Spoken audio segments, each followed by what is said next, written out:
रामेश्वरी और श्रावणी सास और बहू 5 रुपए प्लेट में इडली देकर अपना ठेला चला रही थी। सभी उनके ठेले पर आकर इडली खाया करते थे। अब तो ये खबर पड़ोस के गांव तक भी फैल गई थी और वहां के लोग भी सुबह सुबह इडली खाने उन्हीं के गांव चले आते थे।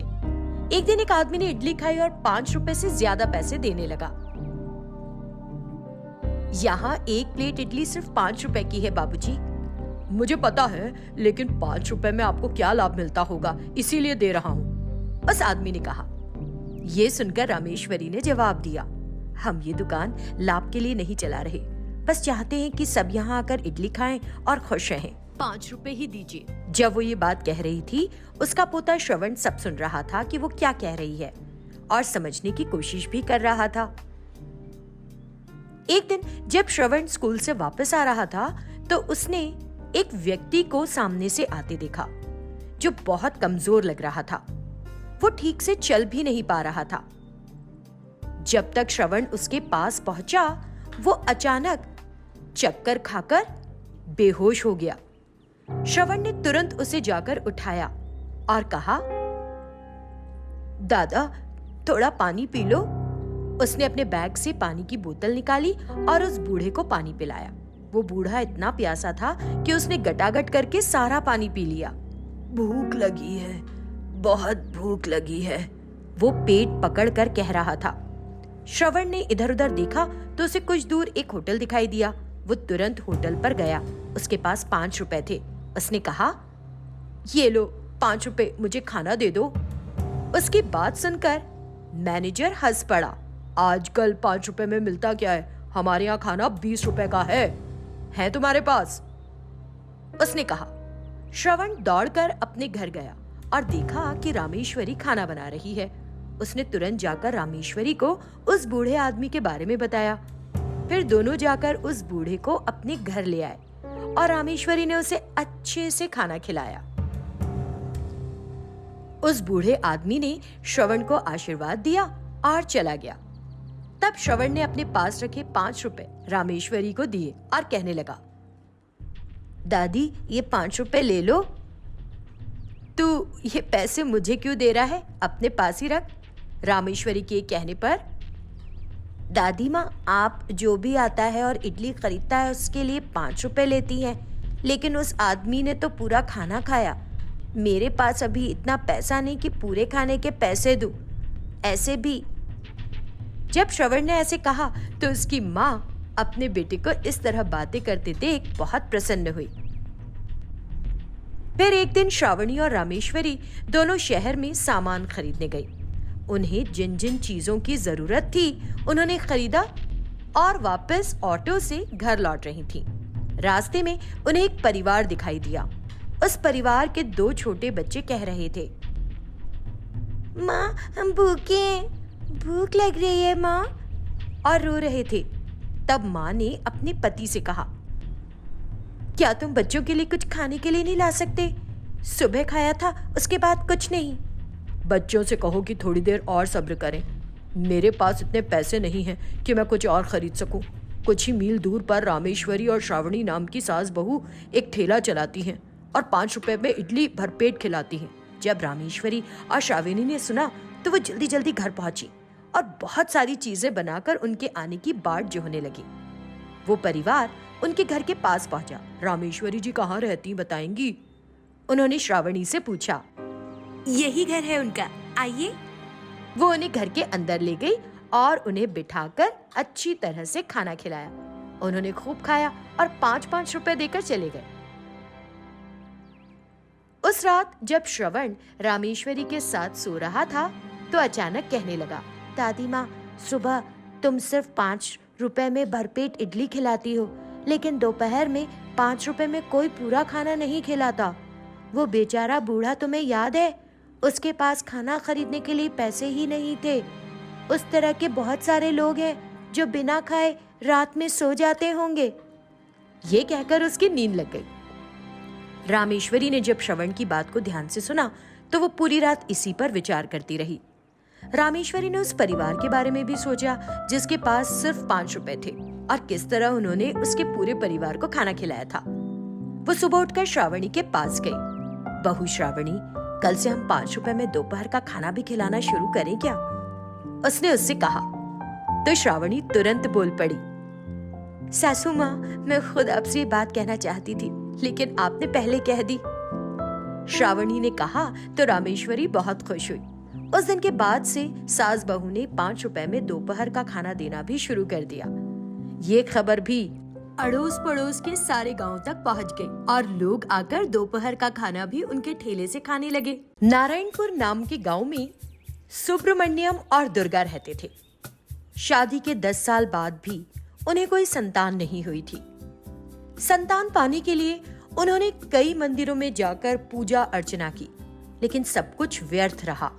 कई सालों बाद एक दिन उस गांव में एक साधु आए और इन दंपत्ति को उनकी यात्रा और उन साधु को मिली शक्तियों के बारे में पता चला। ये जानकर उन्होंने उन साधु को अपने घर पर आमंत्रित किया और बड़े दिल से उनकी आवभगत की। उनका आतिथ्य साधु को बहुत पसंद आया और कहने लगे, बेटी दुर्गा, मैं तुम्हारा आतिथ्य देखकर बड़ा प्रसन्न हूँ।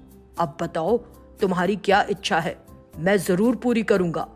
साधु के ऐसे कहने पर पति पत्नी ने एक दूसरे की ओर देखा। साधु जी, 10 साल हो गए, ऐसा कोई मंदिर, ऐसी कोई जगह नहीं जहां हम नहीं गए, और ऐसी कोई पूजा नहीं जो हमने नहीं की। तब साधु ने एक छोटी सी डिब्बी निकालकर दुर्गा को दी और कहा, इस चूर्ण को दूध में मिलाकर एक बार में ही पी लेना। साधु ने कहा और अपने रास्ते निकल गए। उस रात दुर्गा ने दूध में उस पाउडर को मिलाया जैसे कि साधु ने कहा था और उसे पीने लगी, लेकिन वो बड़ा कड़वा था। फिर भी उसने उसे पिया, लेकिन 3 बार में। कुछ दिनों के बाद दुर्गा गर्भवती भी हुई, लेकिन क्योंकि उसने उस दूध को 3 बार में पिया था, इसलिए उनके 3 बच्चे हुए और तीनों ही लड़कियां थी। उन्होंने उनका नाम पार्वती, लक्ष्मी और भार्गवी रखा। तीनों पल बढ़कर बड़ी हो गई। क्योंकि ये बच्चियां उन साधु की शक्ति से पैदा हुई थी, इसलिए तीनों में भी जादुई शक्तियां थी। एक दिन जब पार्वती कहीं जा रही थी तो उसने रास्ते में एक आम का पेड़ देखा और उस पर लगा हुआ एक पका आम भी। तो वह आम के पेड़ के बराबर लंबी हो गई और आम तोड़कर खा लिया। एक रात पति पत्नी और तीनों बच्चियां सो रहे थे। उस रात कुछ चोर उनके घर लूटपाट करने घुस गए। पति पत्नी की आंख खुल गई। उन चोरों को देखकर पति पत्नी तो बहुत डर गए, लेकिन बच्चियां वो नहीं डरी। वो तो उन्हें देखकर मुस्कुरा रही थीं। उन्हें बिल्कुल निडर खड़े हुए देखकर चोरों का सरदार उन तीनों बच्चियों से कुछ इस तरह बोला, अगर कोई भी एक आगे बढ़ा तो सबको मार दूंगा। ये कहते ही उसने एक बड़ा चाकू निकाल लिया। अन्य सभी चोरों ने भी जो भी हथियार लाए थे निकाल लिए। उनके हाथ में हथियार देखकर तीनों लड़कियां हंस पड़ी। उन्हें हंसते देख चोर और माता पिता समझ नहीं पा रहे थे कि ये क्या हो रहा है। अपने हथियार गिरा दो और चले जाओ, मैं तुम्हें एक मौका दे रही हूँ, समझे? पार्वती ने उनसे कहा। ये सुनकर चोर हंसने लगे। दीदी, इन्हें मौका क्यों देना है दीदी? चलो उन सभी को ले जाकर पेड़ से बांध देंगे। हाँ, तुम छोटी छोटी बच्ची हम सबको पेड़ से बांधोगी? हाँ। कैसे? उसके ऐसे पूछते ही पार्वती अपनी जादुई शक्ति से बहुत बड़ी हो गई। उसे देखकर चोर डर के मारे कांपने लगे। भागो, ये तो कोई जादू टोना है, भागो जल्दी। वो जोर से चिल्लाया। इतना सुनते ही सारे चोर वहां से भागने लगे। तभी लक्ष्मी उठी और दौड़कर उन चोरों में से एक चोर की शर्ट पकड़ ली। वो चोर छूटने की जितनी ही कोशिश कर रहा था, डर के मारे पीछे मुड़कर लक्ष्मी को देखा और कहने लगा, मैंने गलती की कि तुम्हारे घर में घुस गया, मुझे छोड़ दो, मैं फिर कभी यहाँ फटकूंगा भी नहीं। वो गिड़गिड़ाया, लेकिन लक्ष्मी एक हाथ से मजबूती से उसे पकड़ी रही और एक बेड़े से बांध दिया।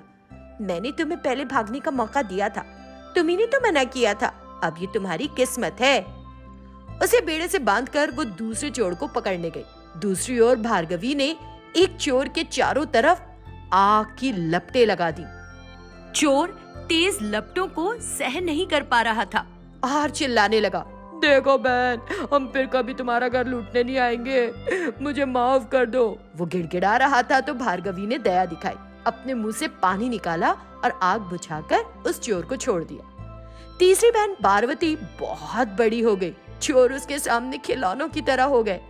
पार्वती ने उन्हें इतनी ऊंचाई से देखा, जब वे दौड़कर भाग रहे थे तो वो अपनी उंगली को उनके सामने रखकर उन्हें गिरा दे रही थी। फिर लक्ष्मी ने दोनों चोरों को हाथों से ऊपर उठा लिया। उधर भार्गवी दूसरे चोरों के साथ आग का खेल खेल रही थी। ये सब इन लड़कियों के माता पिता ने देखा। वे उस साधु की मन ही मन प्रार्थना करने लगे, क्योंकि इन लड़कियों को ये शक्तियां साधु की सहायता से ही मिली थी। चोर दौड़ते भागते थक गए और उनके सामने हार कर खड़े हो गए। देवियों, कृपया हमें क्षमा करो, हमने बड़ी गलती की कि आपको लूटने आए, हमें छोड़ दो। वे याचना करने लगे। तब पार्वती ने चोरों से कहा, चोरी करना पाप है, लोग इतनी मेहनत से पैसा कमाते हैं और तुम लोग आकर एक रात में पूरा घर लूट लेते हो। कभी सोचा है उनका क्या हाल होता होगा? हाँ, वो उन्हें समझाने लगी। लक्ष्मी बोली, मान लीजिए आप अपनी मेहनत से कमाते हैं और कोई आकर आपका घर लूट ले, आपको कैसा लगेगा? तुम्हें सिर्फ यही नहीं, आज के बाद कहीं भी चोरी नहीं करनी है। धन कमाना है तो उसके लिए मेहनत करो, तभी संतुष्टि मिलेगी तुम सबको। और उन्हें नैतिकता का पाठ पढ़ाया। उन सब ने सुना और कहने लगे, हम फिर कभी लूट मार नहीं करेंगे। आप तीनों ने हमारी आंखें खोलने में मदद की, आप तो स्वर्ग की देवी की तरह हैं। उन्होंने वादा किया और वहां से चले गए। उन चोरों ने अपनी लूट रोक दी और सच में मेहनत करने लगे। ये खबर पूरे नारायणपुर में फैल गई और तब से जब भी किसी के घर में कोई तकलीफ होती तो वे उन तीनों लड़कियों के पास जाकर बताते और उसका हल पाकर घर लौट जाते।